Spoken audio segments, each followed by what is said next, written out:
Alors, c'est pas du tout stressant de parler après avoir une présentation sur la différence, pardon, je vais parler dans le micro, entre les beaux parleurs et les bons orateurs. Donc, j'espère que je vais arriver au bon endroit. Euh, un petit mot, une petite confession pour commencer. Vous allez voir, c'est un aspect très thérapeutique pour moi de parler de la mesure de l'engagement des salariés. Et je vais commencer par une histoire vraie. C'est que pour moi, c'était l'engagement, les outils de mesure des engagements des salariés, c'était quelque chose sur lequel j'avais tiré une croix. Dans mon job précédent, j'étais dans un groupe qui était la filiale d'un groupe américain. Et je me souviendrai toute ma vie d'une réunion du COMEX où le patron arrive et nous dit bah, il faut qu'on ait un bon. Alors, je crois qu'on était à Great Place to Work. En tout cas, il faut qu'on ait un bon score cette année à la mesure de l'engagement des salariés. Et alors, on lui a dit pourquoi bah, parce qu'on ne peut pas être les derniers comme tous les ans. Donc, évidemment, vous connaissez le côté râleur des Français, etc. Donc, il avait un problème que je comprends, hein, d'ego, d'être le dernier des patrons de pays quand on comparait l'engagement des salariés, en tout cas tel que c'était donné par les outils de mesure. Et ça, c'était évidemment au cours de la même réunion où on venait de nous annoncer qu'on allait devoir regrouper toutes les équipes sur un plateau unique parce que le même groupe nous coupait notre budget. Donc évidemment, avec des outils comme ça, c'était compliqué. Donc on nous disait, mais allez parler aux collaborateurs pour qu'ils nous donnent une bonne note. OK. Donc voilà, j'avais vraiment tiré un trait là-dessus. Et puis j'ai eu la chance de rejoindre Air France et j'ai assez rapidement changé d'avis sur la mesure de l'engagement des salariés, qui pourtant n'avait pas grand-chose à voir avec ce que je faisais au début, puisque avant d'être directeur des ressources humaines des opérations, j'étais le directeur des relations sociales. Et je vais vous expliquer pourquoi j'ai changé d'avis. Alors il y a trois choses. La première, c'est le Covid. Donc j'ai eu la chance de rejoindre Air France quelques mois avant le Covid. Et donc juste pour vous imaginer, vous mettez en avril-mai 2020, vous êtes à Air France, il y a une dizaine de salariés qui sont encore présents physiquement dans le siège, tous les avions sont bien rangés, tous les pilotes et toutes les hôtesses sont chez eux et ne savent pas ce qu'ils vont devenir. Et là, on vous pose une question, je vous la lis, comme ça je ne me trompe pas. Sur une échelle de 0 à 10, dans quelle mesure recommanderiez-vous votre organisation comme employeur à votre famille et vos amis? Et c'est de manière, vous avez tout de suite deviné le truc, de manière particulièrement paradoxale, c'est là où on a eu les meilleurs scores. Historiquement, on a battu nos scores d'EPS alors qu'on était dans une situation absolument angoissante. Les gens étaient angoissés vis-à-vis de leur situation professionnelle, angoissés vis-à-vis de leur situation personnelle. Nous-mêmes, on était en train d'engager, on a engagé à l'été 2020 une restructuration assez conséquente pour essayer de nous donner des marges de manœuvre et de nous sortir de la crise Covid en pas trop mauvaise situation. Et malgré tout ça, le score était super élevé. Et ça, vraiment, ça interroge. Donc, j'ai parlé aux anciens, il y en a certains dans la salle, qui m'ont expliqué, bah oui, mais à Air France, quand il y a une crise, tout le monde se serre les coudes et on est tous contents finalement de travailler à Air France. Donc ça m'a quand même perturbé parce que le décalage entre cette question et la réalité de ce qu'on vivait était complet. Et donc c'est là où ça a commencé à devenir obsessionnel. Tout en sachant, et ça aussi je vous le dis, c'est qu'on a un décalage quand même historique sur ces résultats d'EPS. Je vais vous en parler un peu plus sur le fond. Donc notre EPS, hein, c'est l'Employee Promoter Score, hein, donc c'est notre mesure de l'engagement salarié au sein d'Air France, et les sondages sur l'image d'Air France en tant qu'employeur. Alors, grâce au travail, alors là, pour le coup, ils sont là, donc je les félicite. Grâce au travail de nos équipes emploi, on a une super image de marque employeur à l'extérieur. C'est-à-dire quand on fait des sondages, où est-ce que vous souhaitez travailler, Air France, ça fait partie des super sociétés dans notre secteur. On est toujours en haut du panier. Et quand on ouvre des annonces, en 24 heures, on a 3 fois trop de candidats par rapport au nombre de postes à pourvoir. Et à côté de ça, on a parfois un EPS décevant. Deuxième sujet, pourquoi je suis devenu obsessionnel, c'est qu'on est une entreprise qui a connu des grandes transformations. On est traversé par à la fois des nécessités de bouger en interne pour essayer de gagner durablement de l'argent pour répondre notamment à des petits enjeux de transition écologique. On a besoin d'investir, donc on a besoin perpétuellement de nous transformer. C'est ce qu'on fait depuis des dizaines d'années, mais on a vraiment intensifié ça ces 5 dernières années. Et donc, évidemment, il y a besoin de savoir... oula, ça va vite. On a besoin de savoir si les salariés décrochent ou pas. Et donc, j'accélère. Mon vrai sujet, c'est que moi, mon job, c'était de négocier avec les organisations syndicales. Je vais faire une petite caricature, mais négocier, c'est... Vous avez tous vu des films où il y a quelqu'un qui va négocier avec le preneur d'otages. Les techniques de négociation, le contexte n'a rien à voir, mais les techniques de négociation sont un peu similaires. Donc vous devez apprendre à comprendre ce qui motive la personne que vous avez en face de vous. Évidemment, déjà, vous n'avez pas forcément, dans les relations sociales à Air France, vous n'avez pas forcément une personne, vous avez des institutions, des syndicats. Ils sont nombreux, on en a 10 de représentatifs.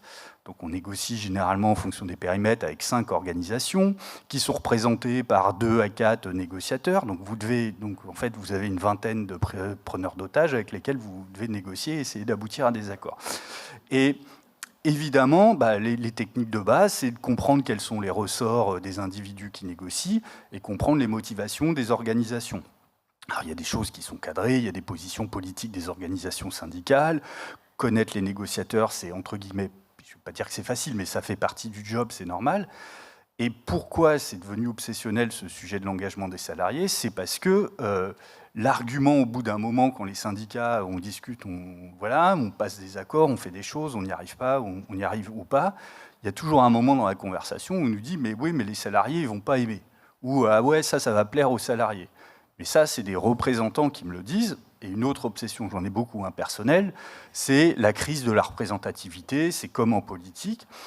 À la grande différence de la politique et du reste du syndicalisme en France, qu'à Air France, les syndicats, ils sont hyper légitimes.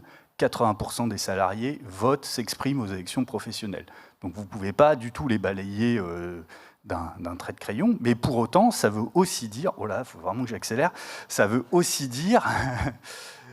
Enfin, ça ne valide pas forcément le fait qu'ils expriment et une transmission directe de ce que expriment les salariés sur le terrain. Parce que c'est quand même des représentants, ils sont déformés, etc. Je vais très vite. Post-Covid, tout va mieux, évidemment, le PS s'effondre. Donc évidemment, on commence à se pencher vraiment en fond sur la question. Et c'est là où on a un peu révolutionné le système. On est passé de la question que je vous ai lue tout à l'heure à des sujets à des outils beaucoup plus fins, notamment en introduisant une question qui est quelles sont les raisons qui ont motivé votre note, donc pour que les salariés se projettent et nous donnent la motivation de leur expression. Et ça nous permet de catégoriser en fonction de ce que chaque salarié vote. On voit s'il nous dit c'est les conditions de travail, les perspectives professionnelles, la stratégie de l'entreprise, et on voit ce qui est rouge, gris et vert. Donc on peut par exemple dire j'ai donné un très bon score parce que les conditions de travail sont très bonnes, ou j'ai donné un très mauvais score parce que les conditions de travail sont mauvaises. Mais ça nous permet au moins d'orienter les thématiques, et c'est vraiment un outil très puissant, d'autant que ça peut être décliné à un grain très fin. Deuxième chose qu'on a fait, et qui est vraiment passionnante, c'est qu'on a posé une question ouverte. On demande aux salariés, est-ce que vous avez des suggestions pour qu'on s'améliore? Et alors là, on a un outil d'une richesse absolument dingue, parce qu'on libère l'expression des salariés. Et pour revenir au sujet d'avant, évidemment, merci l'IA, parce que quand vous avez des tonnes de commentaires, vous pouvez glisser ça à une IA générative qui va vous faire une synthèse de ce que veulent ou ne veulent pas les salariés. Et puis, j'accélère vraiment très très fort. Il y a un truc que j'adore, et alors je l'avoue, j'y suis pour rien, donc c'est vraiment les idées des équipes qui travaillent là-dessus, c'est qu'on s'est mis à poser des questions avec l'idée tordue derrière, non pas d'influencer les réponses, mais au moins d'orienter et de nous positionner en termes de communication. Alors, qu'est-ce que vous aimez chez Air France? Celle-là, je l'adore. Voyez-vous une autre entreprise où vous préfériez travailler? Donc ça, c'est quand même en mode, vous êtes sûr qu'il y a mieux qu'Air France? C'est vraiment génial. Et puis, celle-là, elle est génialissime. Êtes-vous fier de travailler pour une entreprise partenaire officielle des Jeux Olympiques? Et donc ça, on l'a posé pendant la période des Jeux Olympiques. Et c'était génial parce que Air France, c'est la France. Donc évidemment, au début, tout le monde râlait. Et puis une fois que c'est ouvert, alors là, du jour au lendemain, tout le monde était super fier de travailler pour Air France. Mais vous voyez bien, l'intérêt, c'est pas forcément le résultat à la question. C'est de poser les thèmes et de poser les sujets. Et donc, de plus en plus, enfin j'espère qu'on va continuer là-dedans, l'idée c'est plutôt de poser des questions qui divisent, pour forcer les salariés à s'exprimer, pour nous aussi avoir un meilleur ressenti des évolutions qu'on traverse. Donc là, en ce moment, on est sur qu'est-ce que vous pensez de notre politique en matière de diversité et d'inclusion. Et donc c'est intéressant de voir à la fois les soutiens, et ceux qui sont en contestation, soit parce qu'ils estiment qu'on va pas assez loin, soit parce qu'ils estiment qu'on va trop loin. Mais au moins, ça pose les sujets au sein de l'entreprise. J'ai déjà dépassé. Donc, pour finir, là où c'est devenu vraiment révolutionnaire, entre guillemets, chez nous, c'est qu'on a mis ça dans des outils qui permettent aux managers d'accéder à l'information. Et donc, eux-mêmes savent ce que pensent à peu près au niveau de leur équipe, les salariés. Ça n'a aucun intérêt de le suivre semaine par semaine, hein, le score en soi-même, il faut vraiment s'en détacher. Par contre, on peut identifier les tendances. Quand on a vu que ça se dégradait, on a donné l'accès à l'outil, on a donné des moyens aux managers pour redresser ces tendances, et ben ça fonctionne. Et c'est vraiment, enfin, la conclusion de tout ça, et je vais vraiment très vite, c'est que c'est vraiment devenu un outil managérial, et c'est un outil pour redonner du pouvoir aux managers, d'avoir la richesse de cette finesse d'information sur ce qu'expriment les salariés. Et donc, les gens obsessionnels comme moi, ils lisent tous les verbatims. Ceux qui sont moins obsessionnels, ils utilisent une IA pour avoir une synthèse de tout ça.